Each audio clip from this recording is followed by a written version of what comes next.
Hello, my name is Steve Suppan. I'm a senior policy analyst at the Institute for Agriculture and Trade Policy in Minneapolis, Minnesota, in the United States.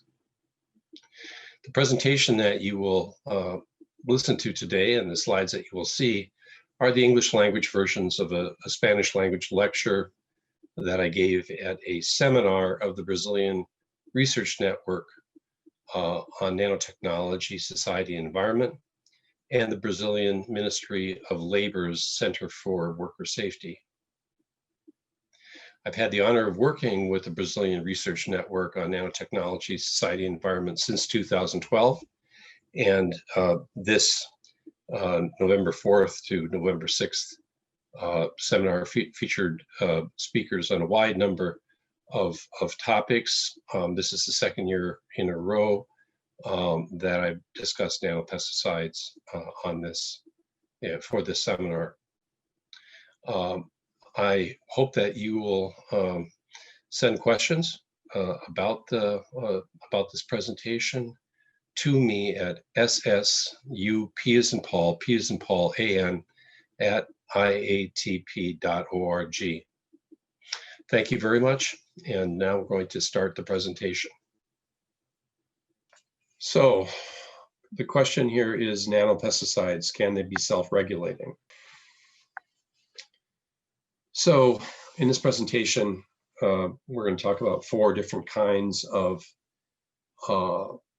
self-regulation: normative, scientific, de facto self-regulation, that is delegating government authority to industry, and then the internationalizing of this de facto self-regulation through international organizations such as the Organization for Economic Cooperation and Development and the Codex Alimentarius Commission.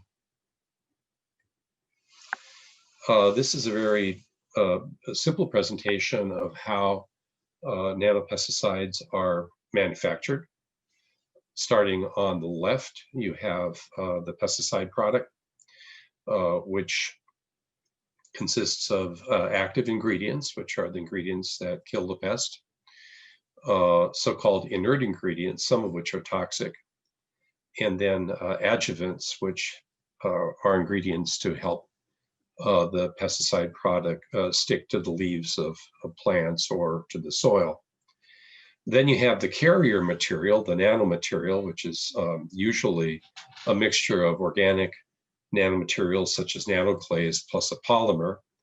And as these are encapsulated or encrusted, that constitutes the pesticide delivery system. And that delivery system, triggered by an environmental signal, usually humidity, precipitation, then releases the pesticide. So that's the simplified presentation. Nanopesticides, of course, are part of the global pesticide industry.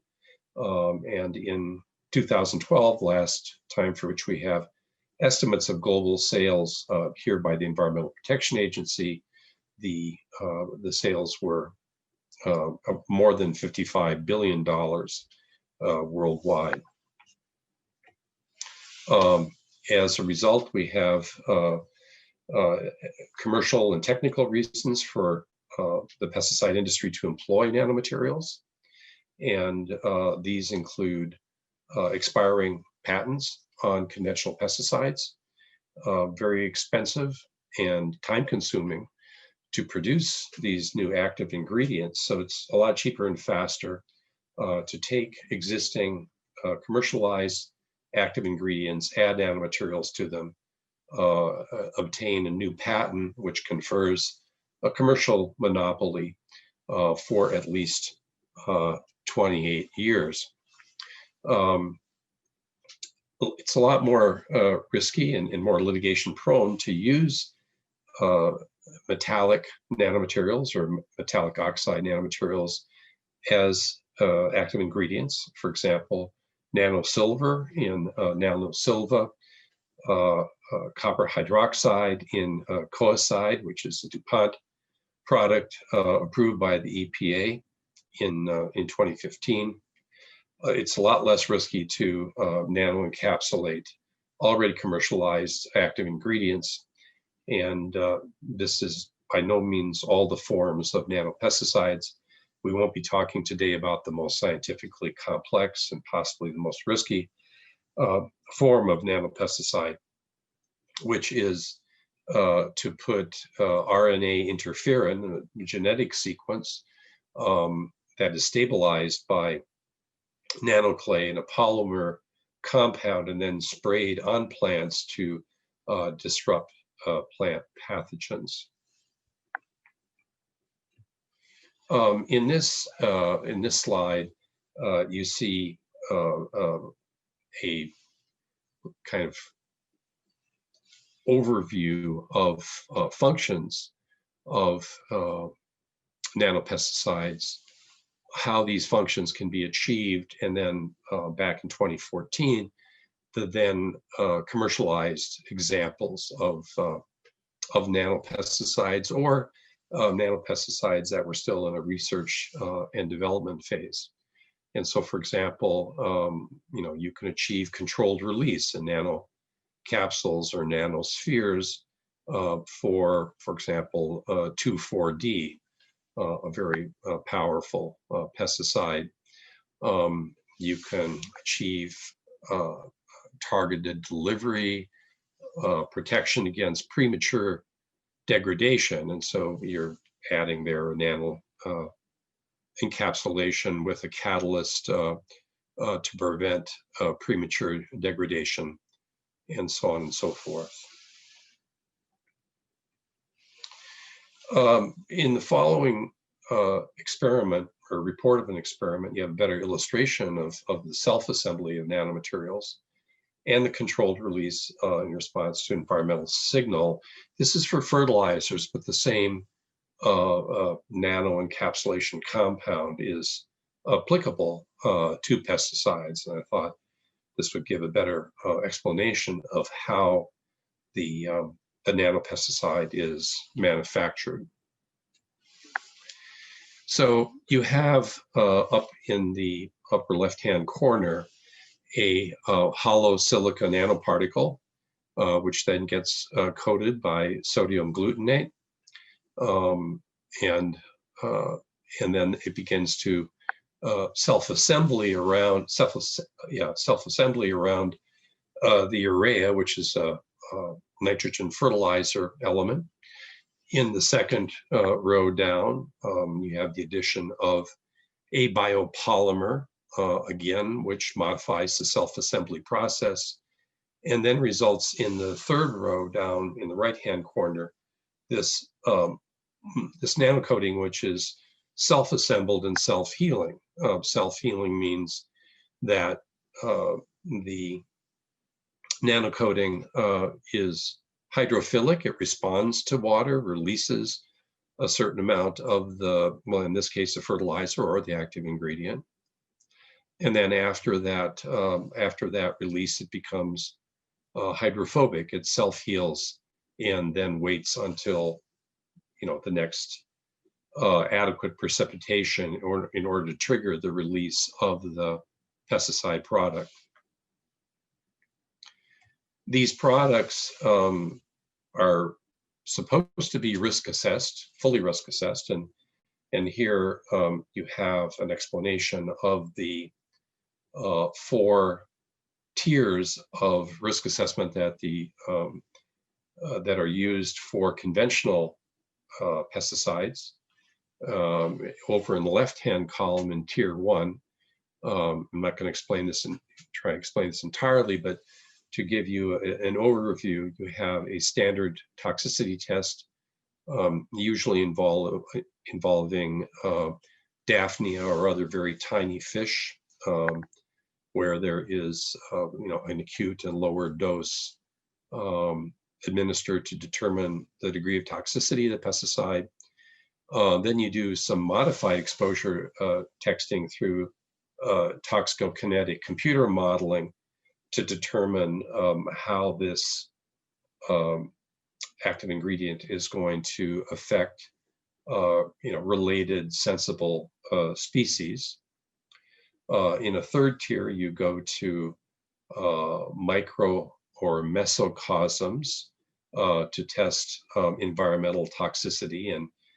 And these mesocosms are essentially high-tech greenhouses that enable control of different environmental factors. And you would, for example, test to see what is the impact of the pesticide on the microbial soil community of the plants. And then last, in tier 4, you would do field monitoring of the application of the pesticide product in a supervised test plot to see what the impact is on birds, on other non-target species, and what can be done to mitigate the damage of the pesticide product to the non-targeted species. Often, at least in a US context, field monitoring results are classified by both the manufacturer of the pesticide and the Environmental Protection Agency as confidential business information, and so very, very difficult to access.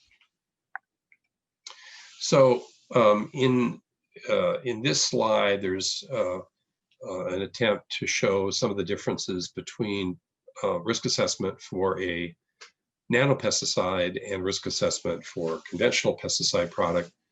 Over here on the left-hand side, when you're doing environmental risk assessment, the assumption is that the pesticide will be short-lived. That is, that it'll degrade very soon because it's designed to do so, whereas a nano-coated or a nano-encrusted pesticide is designed to be long-lived for multiple release. And so you're doing an analysis of the nano-encapsulated or nano-encrusted active ingredient, how the fate and uptake of that active ingredient. So where does it finally reside in the soil or in the plant? And then you test for its ecotoxicity. These kind of soil fate studies are very important in nano ecotoxicology because nanomaterials are more mobile and they are designed to be more persistent than your conventional pesticide product. And so again, here you do an ecotoxicity or an aquatic toxicity test in addition to the terrestrial soil fate study test. So this is a very interesting example of a study showing that nano encapsulation increases active ingredient ecotoxicity. And this is an important study, I believe, simply because there are not a lot of nano ecotoxicity studies. And I expect that, although this is a very recent study, as it is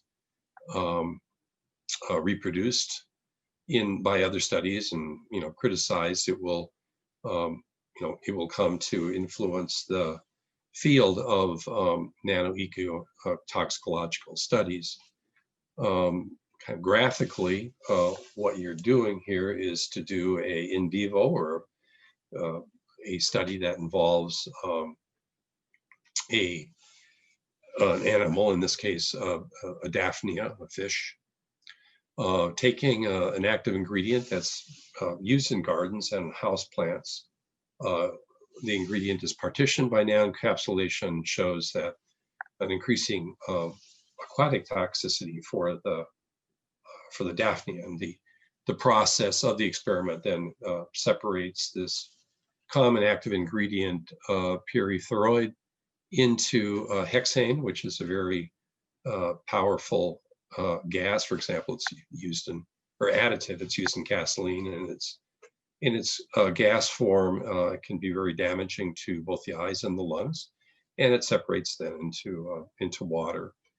And as you can see, the encapsulation is in the nanoscale, around 758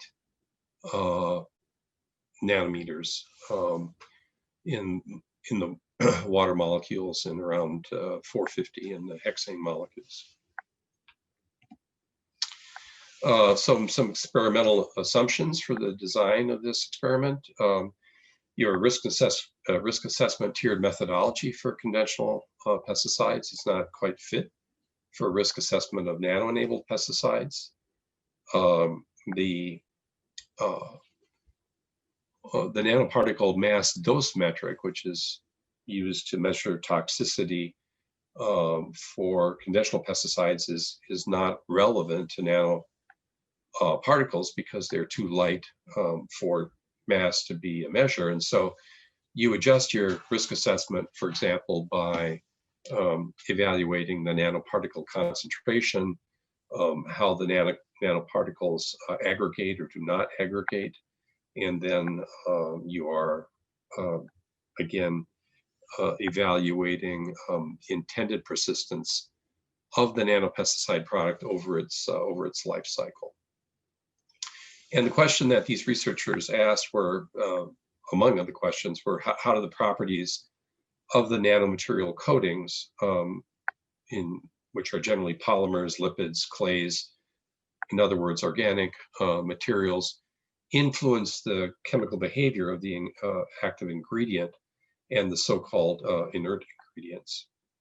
And then given these unknowns, what they determined to do is to try to estimate the aquatic toxicity of a nano-encapsulated active ingredient compared to the same active ingredient as it's distributed in the same quantity of purified water. The experimental design, and you're taking this nano-encapsulation of pyrethroid, which is an active ingredient of low toxicity, in a concentration that's applied to houseplants and in gardens. You're centrifuging the active ingredient nanocapsules.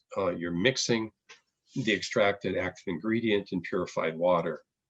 Then you compare the toxicity of the centrifuged nano encapsulated active ingredient as it's partitioned into hexane and water fractions with the control of the active ingredient in water. You're exposing daphnias to these two different liquids, and you record the time needed to immobilize them, and you use that time as an indicator of relative toxicity. The result is that the daphne exposed in the water with the centrifuged active ingredient is immobilized more quickly than the daphne exposed in the water with the same dose of the control active ingredient in the same quantity of purified water. Explanation for this result likely has to do with the concentration of the nanoparticles resulting from the force of the centrifuge. Now, when you have a regulatory review of pesticide products, and then in theory, subsequent review of how does the pesticide perform in the field, regulatory definitions are key. And one of the key definitions in the Environmental Protection Agency is the definition of drift, which in the EPA, here in the introduction to pesticide drift, as it is commonly understood among applicators of pesticides, pesticide spray drift is the movement of the pesticide dust or droplets through the air at the time of application or soon after to any site other than the area intended. And this issue of intentionality is very important if you are affected by the pesticide application, which is not intentional, and what the EPA characterizes and the pesticide industry characterizes as overdrift. So you have two forms of application here, one from a tractor, one from a small plane. You have the intended area of application, and then you have this area, which is they classify as overspray. It hits crops that were not targeted. It hits people that were not targeted. It hits um, animal species that were not targeted, and this becomes a big problem, both legally and environmentally, and in terms of human toxicology. When you have a pesticide such as dicamba, which is so volatile that even according to the instructions for application, it cannot be controlled. And EPA basically violated a federal court order to stop using dicamba because it had damaged at least 4 million acres of cropland in the United States that was not genetically engineered to withstand the dicamba pesticide. And from the viewpoint of liability, it's a situation where you've got dozens of farmers in dozens of, or hundreds of farmers in dozens of class action suits suing Monsanto, the manufacturer of dicamba, and yet being in a situation where EPA is continuing to allow this use of dicamba despite the court order. A couple months ago, EPA further made it difficult to enforce U.S. pesticide law, which is the Federal Insecticide, Fungicide, Rodenticide Act, by limiting the enforcement of the application boundaries. So you've got a targeted, this targeted boundary. The applicator, for example, somebody in a small plane says, I'm going to apply this pesticide here on this date with this wind speed and so on and so forth. And even within that kind of enforcement boundary, EPA has determined that it is going to greatly reduce the enforcement of the application within the boundaries of drift, to say nothing of enforcement of harm against crops, people, animal species that lie outside the boundaries of drift. Regarding nanopesticides, the EPA federal court has ruled against the EPA's permitting of nanopesticides under provisional registration, saying, well, this is a new pesticide product that it has to have a full risk assessment and not the very partial or risk assessment that is characteristic of provisional registrations. So a question becomes, if the EPA is disregarding proof of harm from pesticides, according to the intended application area, will it be feasible to regulate nanopesticide drift? Should be drift.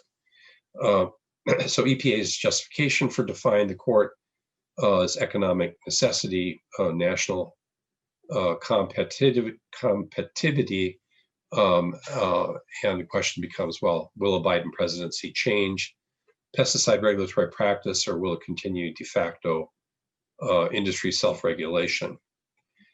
An alternative to the kind of failing of normative regulation that is being developed by toxicologists and other scientists is to effectively self-regulate nano-enabled products, nanotechnology-enabled products, by increasing in vitro studies for predictive toxicology for use in safe by design and sustainable nanoproducts and nanomaterials. The question becomes, so is this cheaper? Is it more efficient? And most importantly, is it more effective than attempting to regulate products developed with nanotechnology or incorporating nanomaterials? So in 2016, EPA reports on its process to find alternatives to the in vivo testing, which is traditional for determining acute toxicity of pesticide products. And what it proposes is to use computer modeling of in vitro studies, that is, studies that test toxicity on cells in laboratories and then report the results of those studies to nanoscale or nano informatic databases. This process is arguably more developed in the European Union, where they are standardizing all nanotechnology research and development factors within a kind of very general normative framework, so that you're standardizing techniques of enhancing capacity for nanotechnology research, for measuring nanotechnology results, and for standardizing nanotechnology infrastructure, which is used to visualize nanomaterials and to monitor their behavior within products during the life cycle of the product's use. This is a kind of an architectural description of how nanosafety research was designed to be used in the European Union as of 2013. And this this research structure on nanosafety basically remains in place. So you have a number of working groups that verge from working group 1, where you're characterizing the physical chemical properties of nanomaterials. You're using here in working group 2 toxicology, ecotoxicology, to assess the hazard of these nanomaterials. Working group 3 to assess exposure of humans and the environment to nanomaterials in products during life cycle analysis. Also evaluating worker exposure to nanomaterials. And the data from these studies then go into the nano databases, which are in working group 4. They are contributed then to the risk analysis in working group 5, and the results of those working group analyses that are reported to these computer modeling databases. And at the very bottom there, it refers to a US EU consultation project to develop these databases, which here this is a 2019 lecture by Fred Klasik and Christine Ogilvie-Hendren, who were instrumental in developing what's called a nanoinformatics platform through the assistance of the National Nanotechnology Initiative. And in this presentation, they give kind of an overview of all of the contributors, the converging disciplines in computer science, in engineering, chemistry, physics, biology, among other disciplines, to contribute studies and to contribute a lot of voluntary effort, because government support for this is, let's just say, not as robust as might be desired. And there were different kinds of projects, some ongoing, some that have been terminated, toward developing computer databases that can be consulted by scientists as they are either designing nanomaterials or are designing the use of nanomaterials in consumer and industrial products.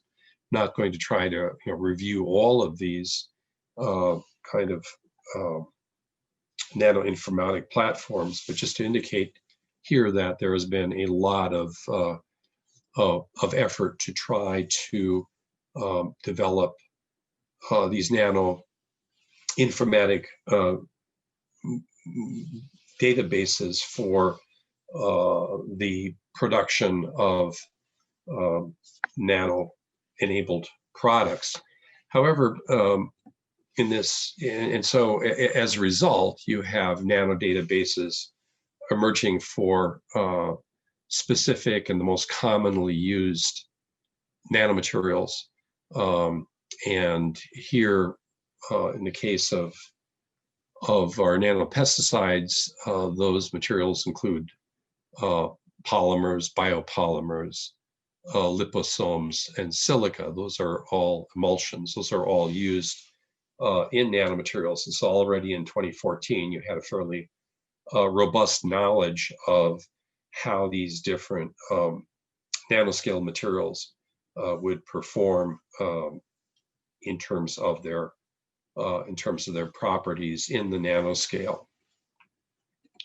But in the same presentation by Ogilvy, Hendren, and Klasik, they have been working on a project to enable convergence of disciplines for nano environmental health and safety purposes. And so basically you are repurposing some of the nano databases to promote harmonization of experimental methods, common use of media, common reporting language, common laboratory measurements.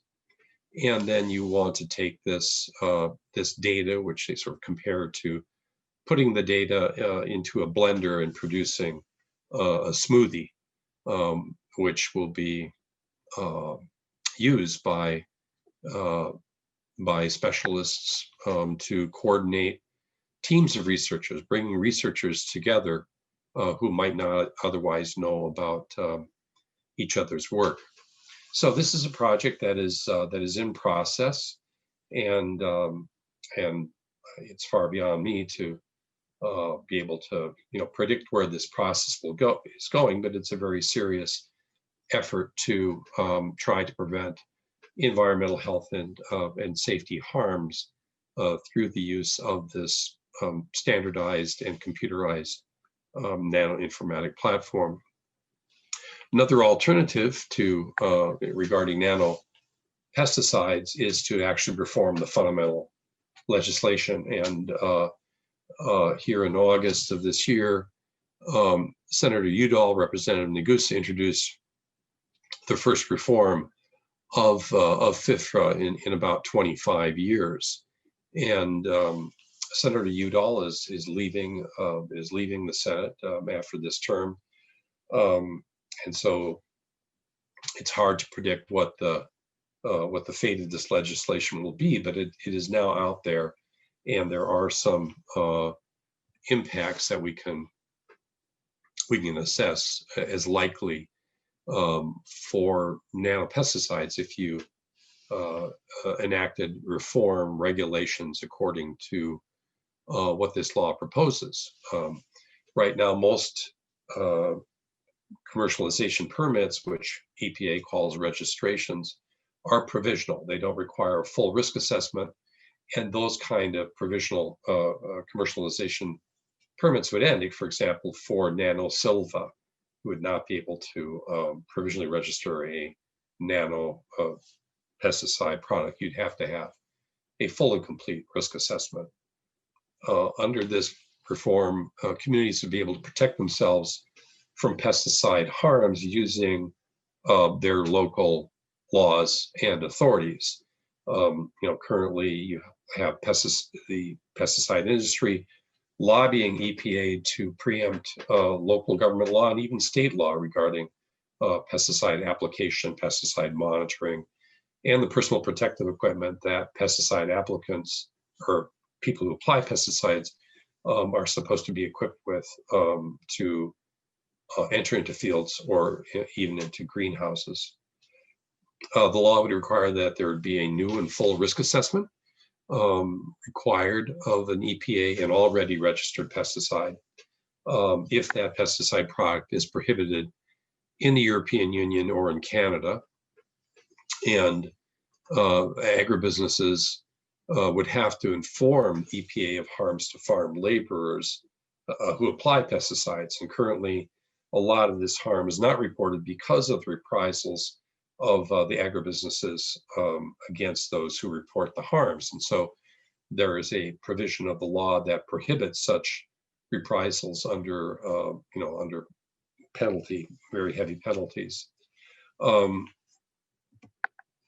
However, it so happens that when there are more stringent national laws regarding pesticide products, that the pesticide lobby, which the international lobby is the Crop Life International, and it will go to international organizations such as the Codex Alimentarius Commission, which is the international food standards body recognized as authoritative by the World Trade Organization, and they will lobby to change the scientific standards. And in this case, there is a meeting of Codex Alimentarius to talk about which antimicrobials should be subject to very restrictive and emergency use. It is increasingly the case that the pesticide industry applies antimicrobials to citrus trees. And the pesticide industry wanted to omit any mention of fungicides, class of antimicrobials that would add to the load of can develop into human antimicrobial resistance, which is the number one public health problem identified by the World Health Organization until the appearance of COVID-19. The pesticide lobby, the International Crop Life International, has signed an agreement very recently with the Food and Agriculture Organization's Director General, and this is to essentially act as a kind of endorsement of the pesticide companies for all of FAO's programs. And this letter posted on the IATP website is from academics and scientists and even former members of FAO's staff explaining their concern about the proposed strategic partnership with CropLife International because the products of the members of CropLife International and their use violate a lot of what FAO is trying to do to both restrict the use of what are called highly hazardous pesticides such as paraquat in developing countries and to protect farm workers from pesticide harms. A recent study by Greenpeace showed how the pesticide industry violates the tenets of this FAO program concerning highly hazardous pesticide products. And as you can see from this photo, farm laborers are often inadequately protected against the use of pesticide products. The personal protective equipment is inadequate in the best of circumstances. And here in a tea plantation in India, it is woefully inadequate. Both the skin of the eyes of this farm worker are exposed, and in any event, the personal protective equipment would have to be a lot more rigorous in order to protect him. Some concluding thoughts. nanopesticides to slow active ingredient release are definitely going to have commercial benefits for the patent holders. And the question is, are they going to have environmental health and safety benefits? And, as currently defined, drift, when it's applied to nanopesticides, would very likely reduce any environmental health and safety benefits of nano-encapsulated or nano-encrusted pesticide products. So it's almost certainly that predictive toxicology will rely less in vivo studies, on studies with laboratory animals, and instead become based on in vitro studies with cells, and these studies will be reported to nanoinformatic databases for research on safe by design nanoproducts. However, whatever degree of success these nanoinformatic platforms have in health, environment, and safety protection does not exclude the need for nano-specific risk assessment. Currently under FIFRA, you can use nanopesticides without industry liability for harm, in part because of these regulatory definitions, which require demonstration that the applicator or the applicating company has intended to produce harm. Intentionality is very difficult to prove in U.S. courts. And finally, the industry will continue to try to preempt at Codex and at FAO more protective national pesticide standards and requirements for the use of pesticides.